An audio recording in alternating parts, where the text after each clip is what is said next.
வணக்கம் கிருஷிகா. வணக்கம் ஆசிரியர். நாம் இன்று வாய்மொழி பயிற்சியின் ஒரு பகுதியான வாசிப்பு பயிற்சி செய்ய போறோம். பயிற்சி தாளில் இருக்கும் வாசிப்பு பகுதியை தெளிவான உச்சரிப்புடனும் ஏற்ற இறக்கத்துடனும் வாசிங்க. ஒரு அரசருக்கு ஒரே மகன் இருந்தான். அவன் மீது அரசருக்கு அதிக பாசம். ஓய்வு நேரங்களில் அரசரும் இளவரசரும் காட்டிற்கு சென்று வேட்டையாடுவார்கள். ஒரு நாள் அரசர் சிங்கத்தால் தம் மகன் அடிபட்டு விழுவது போல் கனவு கண்டார். இனிமேல் அவர் காட்டிற்கு வேட்டைக்கு போக கூடாது என்று தீர்மானித்தார்.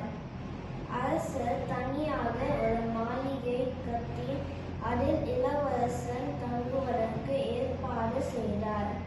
அம்மாளிகையை விட்டு வெளியில் எங்கும் செல்லக்கூடாது என்று அவர் இளவரசனுக்கு உத்தரவிட்டார். அரசர் காவலாளிகளிடம் இளவரசனை கண்காணிக்கும்படி சொன்னார். இத்தனை ஆண்டுகள் சுதந்திரமாக இருந்து வந்த இளவரசனுக்கு இம்மாளிகையிலேயே இருப்பது சிறிதும் பிடிக்கவில்லை. தன் அப்பா தன்னை சிறையில் அடைத்து வைத்திருப்பதாக நினைத்து அவன் கவலைப்பட்டான். ஒரு நாள் அரசன் சிறையில் வைத்திருப்பதற்கான காரணத்தை பாசத்தோடு விளக்கி சொன்னதால் அவன் மனம் மகிழ்ந்தான். அருமை. நன்றி கிருஷிகா. நன்றி ஆசிரியர்.